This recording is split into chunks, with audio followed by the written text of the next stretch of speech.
How we doing, folks? It's Leo Alderpold.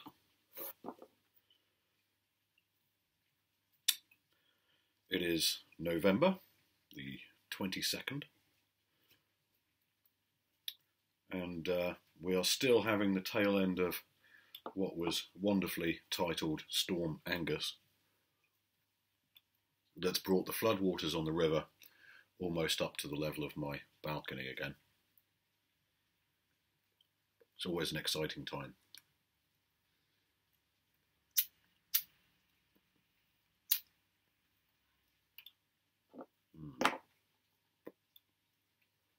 Smoking some Sandgowith, best brown flake.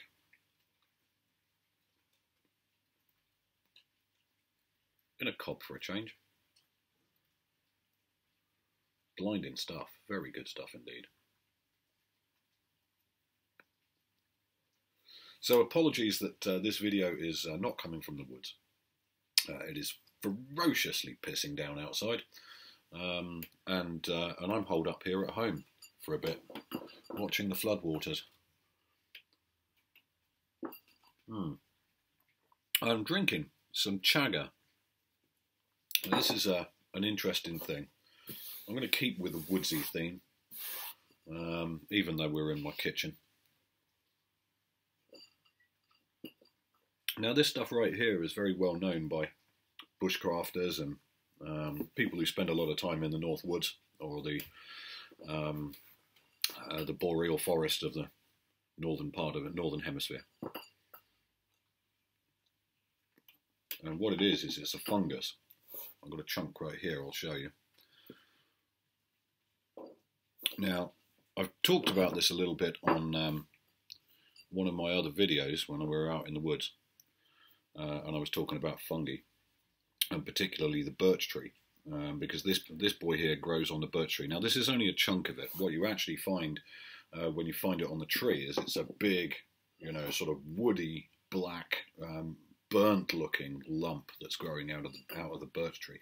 Now, unfortunately, it doesn't grow in my part of the country here in the southwest of England. The climate's too mild, so this stuff actually came from Scotland from a friend of mine, and it's got a couple of uses. First of all, it's known as the true tinder fungus, and that's because you can fluff this right up and it will take a spark, but importantly, it will take the kind of spark that you can produce with flint and iron pyrites, which is a much cooler spark than the kind that you get with flint and steel, or with modern flints or ferrocium rods.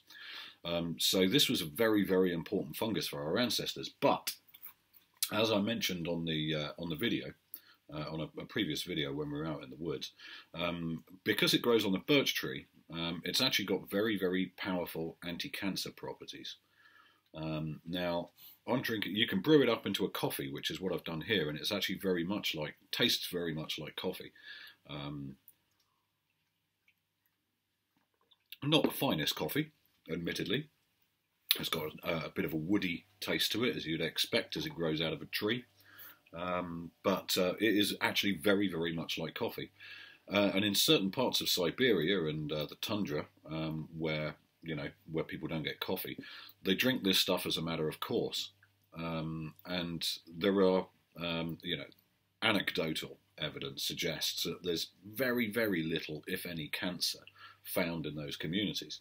Now, I dare say a lot of it's not just to do with this, but also because those people are lucky enough to avoid the other shit that we get exposed to in our lives. But because this grows on the birch tree and it contains that chemical I mentioned in a previous video called betulin, it's a very powerful anti-cancer drug. And there's actually scientific research that's being done on it. It's not just hippie shit. So brilliant, brilliant stuff, and very, very tasty. A lot of the backwards sort of drinks that you can make, like acorn coffee or dandelion coffee, things like that. Some of them just taste like shit, to be honest. But this is pretty good. And I brewed this stuff up last night, and what you can do is you take these chunks as they are and you drop it into a pan of simmering water and you simmer it for a while. Then you take the chunks out and you can reuse them. You can just keep using them until you've taken out all of that, until it stops being that colour, basically. So anyway, there you go.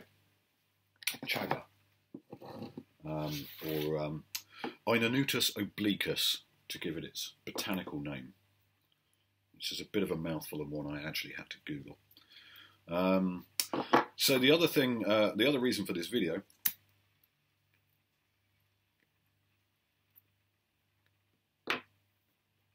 is the next step is an apology to the YouTube pipe community.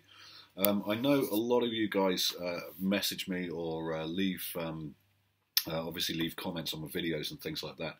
And I remember a little while ago, John Harden at Matches860, sorry, and a number of other people mentioned that as YouTube pipe presenters, you kind of tend to get stuck in this little bit of a clique with maybe the people that you first started connecting with. And then as your subscriptions grow, it becomes impossible to keep on top of everybody's videos.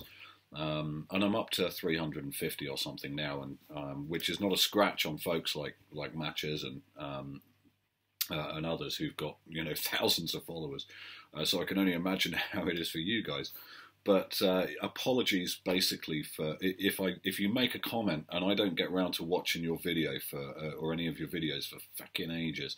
Don't take it personally, please. It's just, you know, it's really hard, obviously, to keep up with lots of people. But I am getting around to it. I'm trying to get into the habit of watching a few new presenters every week, and you know, just touching base with them. So I'll get round to you in due course at some point. But so apologies for that. And the last thing is for this video is an update on the competition that I'm currently running.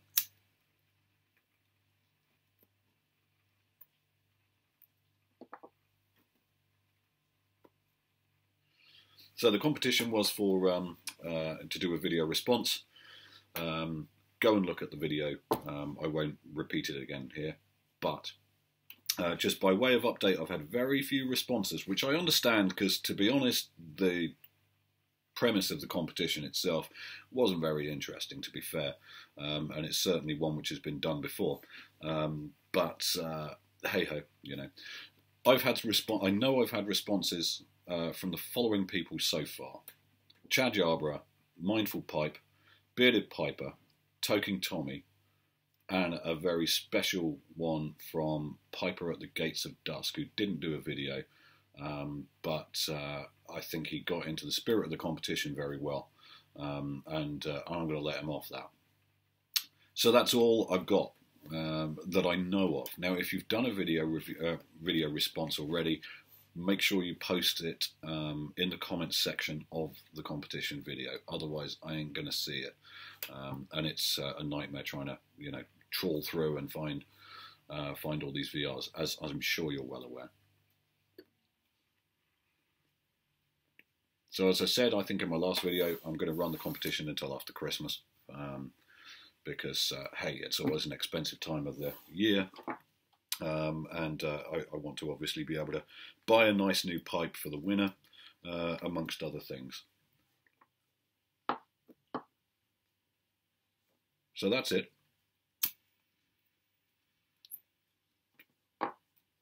Trouble with Sam Gowithan, Gowithan Hogarth Flakes, trying to keep the buggers light. This is a sample I was given by Scanner Darkly when I went to see him in Cardiff a month or so ago.